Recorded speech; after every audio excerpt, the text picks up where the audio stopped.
Yo, what's going on, people? We got a technician here today. He's preparing one of these enclosures to go out to the field, and let's go ahead and ask him a few questions on what he's doing here today. I can already tell you that he's doing something here that I've really never thought about it, but it sounds like a pretty valid idea. Doing the LP1502 master board, primary board, downwards, he said, so he could go ahead and have his RS communication and power on the same side. It sounds like a good idea to me, but y'all go ahead and let us know. So what you got going on here, brother? Okay, so we have the LP and two MR52s. The reason I position it this way is makes it easier for me to wire. Okay. So I have my RS485 communication from my LP on the same side. Okay, cool. I have my inputs on the same side. And you did also say that you were going to end up having your card readers on the same side, which it's pretty cool too. I didn't think about it. And the readers on the same side. Okay, cool. And how do you usually like to go through your setup here? Do you like to because you're building this from somewhat like scratch, right? Usually just a enclosure comes with this power source, and we got here the NL4, and you just added the boards and the finger duct, or what do you usually like to do? Correct. So they do come with the power supply already installed. This is blank. I installed my boards. Okay. Installed my Finger duct. And I did have to make some holes here so I can fit it correctly, depending on your finger duct. Oh yeah, because of those screws right there, huh? Those screws are the ones that hold the back plane. Okay, cool. Yeah, so that's pretty much it. I like that. I like that order.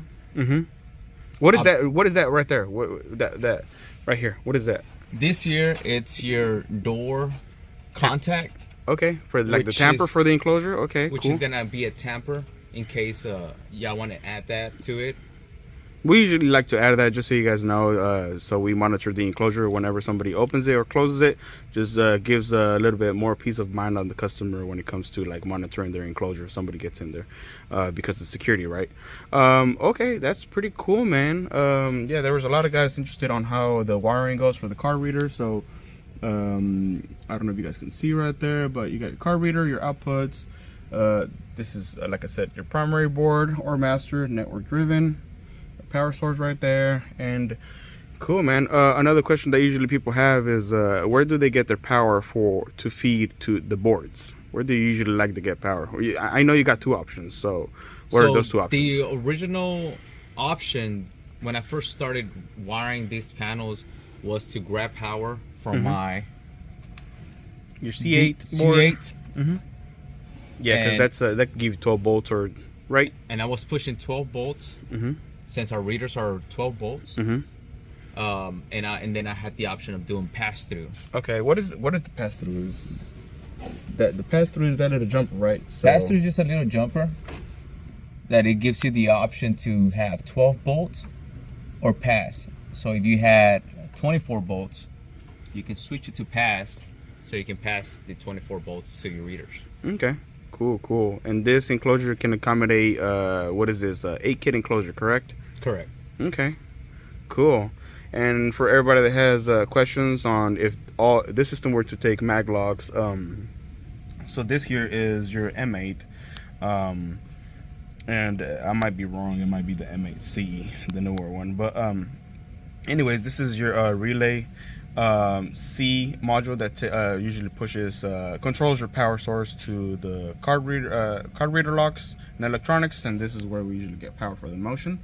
But here you got the main power supply and how we usually hook that up. You can lift that up real quick right there. This is your 120 coming in here. The electrician usually hooks that up, and then we got the little pigtail right there that powers up the power supply, giving it 120.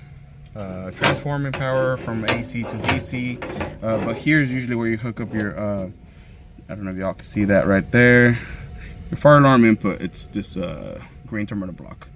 But yeah, just wanted to show you guys how we usually like to build these at the office, and we'll go ahead and go from there. If you guys have any comments, leave them down below, and we'll go ahead and go from there. Anything you'd like to add, brother? Well, that's pretty much it. All right, peace. Hey guys, so one thing that we were talking about on that previous conversation I had with one of the technicians is that he said that they usually get power from here to feed to your mercury boards. Me myself, I did some research. I'm not saying I'm right, but this is an option by manufacturer. Whenever you get one of these 24 kit enclosures, these come to provide power to your mercury boards, right? Which take 12 or 24 volts. The second option that I forgot to mention on that little short video is that you could go ahead and get your power source from, turn on my flashlight real quick, from here, which we are getting power source for the boards. And then from there, obviously, we daisy chain among every single board, right? So in this case, this FPO 250 will provide enough power and amperage for all these boards at 24 volts. Now, another thing that I forgot to mention while talking to one of the technicians on the previous short conversation we had is that the pass-through, yes, you got, where is it that at? Somewhere around here, pass-through jumper, right? You have the option to zoom in a little bit more. Is it this one? Where's that jumper at? Okay, right here. So you see 12 volts and PT, right? Pass through.